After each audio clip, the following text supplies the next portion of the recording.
수도사들은 아주 규칙적인 일과를 살았어요. 끊임없이 반복되는 루틴 속에 사는 그 삶에서 수도복을 의미하는 하비투스가 습관이라는 단어로 바뀌게 돼요. 거기서 저는 이게 루틴을 어떻게 만들 것인가에 대한 힌트를 얻었어요. 거기서 중요한 거는 잘하고 못하고가 아니에요. 전 이 이야기를 꼭 강조해요.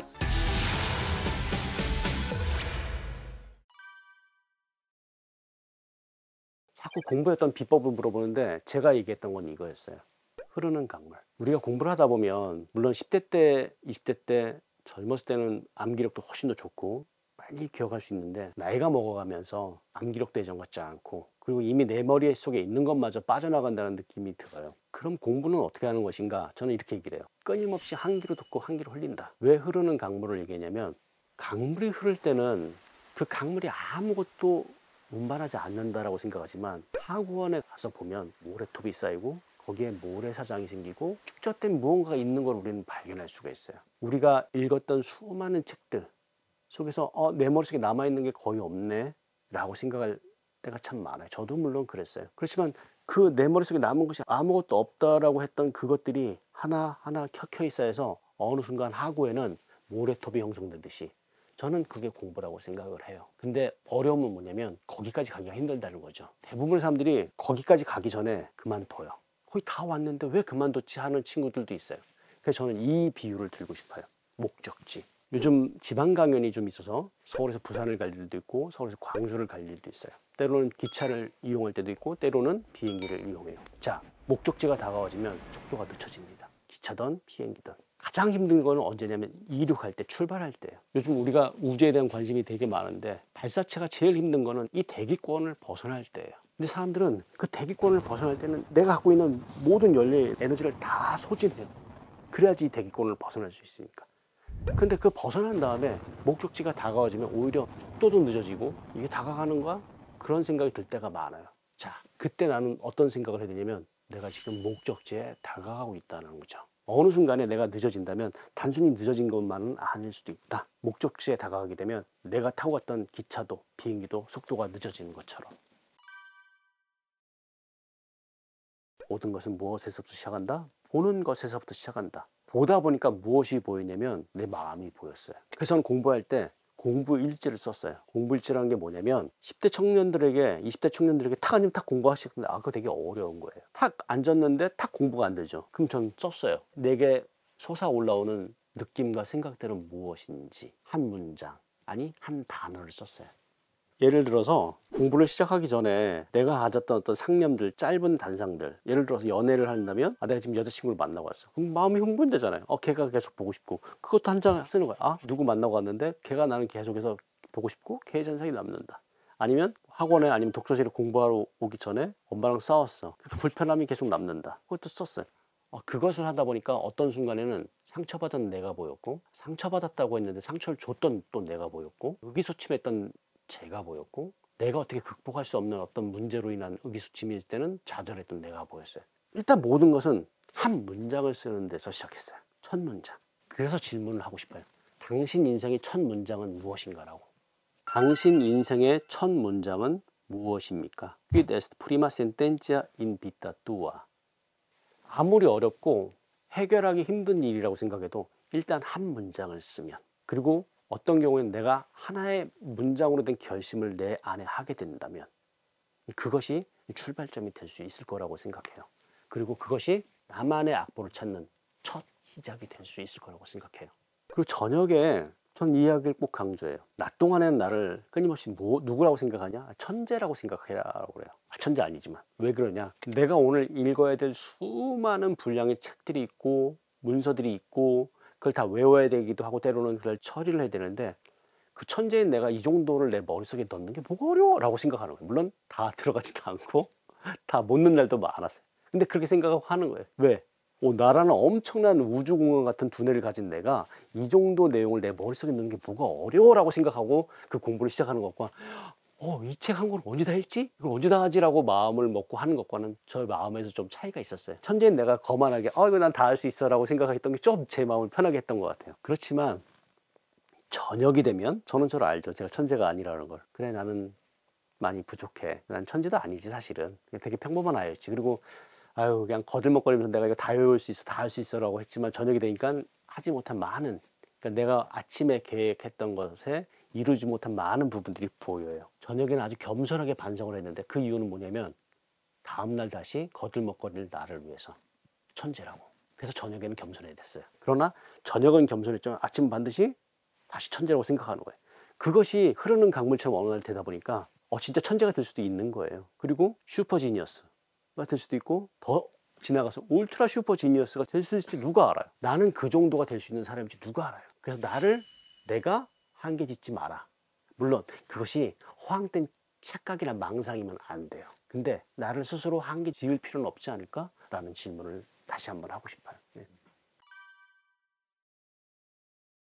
영어 단어 habit이라는 단어를 보면 그냥 처음에는 딱 습관이라는 뜻이 나와요.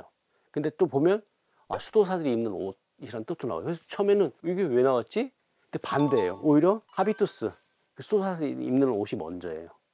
수도사들은 아주 규칙적인 일과를 살았어요. 아침에 언제 일어나서 아침 기도를 하고, 기도가 끝마치면 아침 식사를 하고, 식사 후에 각자의 부여된 노동을 하고, 다시 점심이 되면 기도를 하고, 그 다음에 점심 식사를 하고, 점심 식사에 잠시 쉬었다가 또 오후에 일들을 하고, 그 다음에 그 중간에 기도를 하고, 저녁이 되면 저녁 기도를 하고, 저녁 식사를 하고, 잠시 쉬었다가 취침에 일어났다가 자다가 깨서 또 기도하고 또 자고. 이게 수도승들의 일과였어요. 거기서 끊임없이 반복되는 루틴 속에 사는 그 삶에서 어떤 단어? 수도복을 의미하는 하비투스가 습관이라는 단어로 바뀌게 돼요. 거기서 저는 이게 루틴을 어떻게 만들 것인가에 대한 어떤 힌트를 얻었어요. 거기서 중요한 거는 잘하고 못하고가 아니에요. 정해진 그 시간 내 몸이 가 있는 것이 더 중요해요. 그리고 어느 순간이 되면 정해진 그 순간 내 몸이 잘 가 있는 나를 볼 수도 있는 기회가 올 수도 있을 거예요. 물론 거기까지 못 가는 사람도 있을 거예요. 근데 첫 번째 나에게 부담을 주지 말아야 될 것은 내가 정해진 시간에 내 몸이 가 있어서 잘했다라고 자꾸 만들려고 하지 말라는 거죠. 그냥 정해진 시간에 내 몸이 가 있는 것만으로도 나는 참 훌륭한 사람인가. 그런데 그거보다 더 중요한 게 뭐냐면 왜 내가 몸을 가두어야 될까에 대한 질문이에요. 그러니까 내가 내 몸을 가둬야 될까라는 질문이 없으면, 그리고 거기에 대한 나의 확신이 없으면 몸을 가둘 수가 없어요. 처음에 목적은 되게 유치할 수가 있어요. 내가 이렇게 몸을 가둠으로 인해서 엄마한테 뭘 사달라고 했다. 요게 되면 그 선물을 받을 수 있다. 라는 이유 때문에 시작할 수도 있고, 아니면 내가 이렇게 해서 누구한테 칭찬받고 싶은 마음에서 시작할 수도 있어요. 모든 것은 유치한 데서 시작돼요. 그 유치한 것을 유치함으로 끝나지 않게 하는 것이 뭐다? 나의 공부예요. 처음부터 사람이 거창한 목적을 가지고 뭐 인류를 위한 그럴 필요도 없고 그럴 수도 없어요. 유치함에서 시작된 그것을 거룩함으로 바꿔나가는 것. 그것을 알 때 내가 왜 나를 가둬야 될 것인가에 대한 명분이 서는 거예요. 인생은 끊임없는 명분 찾기예요. 나도 명분을 찾아야 돼요. 그 명분을 찾았을 때 나를 가둬두는 과정이 그 힘들지만 이유가 있으니까 하는 거거든요. 자, 그 다음에 이제 몸을 가둬둬야 되는데, 원래 공부한다는 것은 자연스러운 행위가 아니에요. 몸을 가둬둔다는 건 자연스러운 행위가 아니에요. 지금 저희가 이 녹화장에서 녹화를 하려고 제가 지금 여기 갇혀 있잖아요. 힘들어요. 그런데 그 힘듦이 처음부터 잘할 수 있을 거라고 생각하면 안 돼요. 당연히 잘 안 돼요. 몸은 한 번에 잘할 수 있는 것이 아니에요. 운동선수를 봐도 그래요. 어떤 하나의 폼이 익히기 위해서는 수많은 연습이 필요해요. 우리가 운동을 한다고 하면 어디 막 계속 뛰어다니고 활동적일 거라고 생각하지만, 운동도 보면 몸을 끊임없이 가둬둔 상태에서 뭔가를 이룬 훈련의 결과물이 나오는 거잖아요. 자, 그래서 첫 번째 중요한 것, 몸을 가둘 때 몸을 가둬두지 못하는 나 자신이 지극히 정상이다라고 생각하는 거예요. 그리고 계속 몸을 못 가두는 나를 보면서 계속 오늘은 내가 원래 이만큼 해야 되는데 못했고 이만큼 해야 되는데 못했지만 거기에 또 용기를 주는 거예요. 그 순간들이 모이는 거예요. 그러면 어느 순간에 제가 지금은 딱 앉아서 바로 공부를 할 수 있는 그 단계가 와요. 이것을 제가 흐르는 강물에 비유했던 거예요. 운반하는 것이 없는 것처럼 보이는 그 강물이 나중에는 하구에 많은 모래들 쌓아놓는 것처럼 몸을 가둬주는 과정도 그 과정 속에서 되는 거예요. 처음에는 공부를 위해서 했다면 나중에는 내 감정을 가둬두는 연습도 한번 해보는 거예요. 내 감정 안에 무엇이 있는지, 내 아픔 안에 무엇이 있는지. 그래서 몸을 가둬두는 작업이 우리에게 단순히 공부만 잘하기 위해서 필요한 것이 아니에요. 일을 더 잘하려면 쉬어라. 오티아레 고 멜리우스 라보레스. 여기서 그 쉼이라는 단어가 무척 중요해요. 그 라틴어의 쉼이라는 명사는 오티움이에요. 아까 오티아레가 쉬다라는 동사니까 이 동사에서 명사가 파생해서 오티움, 쉬다인데 라틴어는 쉼 아닌 모든 것을 뭐라고 했냐면 여기에 네라는 부정부사를 딱 붙이면 네고시움. 쉼이 아닌 모든 것은 뭐다? 일이다. 사람도, 관계도, 어떤 성과도 나에게 쉼을 주지 못하면 그게 무엇이 된다? 다 일이 된다라고 생각했어요. 우리 몸은 기계가 아니에요. 몸을 가다둔다는 것 자체가 자연적이지 않잖아요. 근데 그 자연적이지 않은 행위를 하면 그 자연적이지 않은 행위를 자연적이게 풀어줘야 되는 게 필요하거든요. 몸을 가둬두고 그리고 몸을 가둬두는 그 과정 안에서 많은 아픔들이 있어요. 일단 몸이 아파요.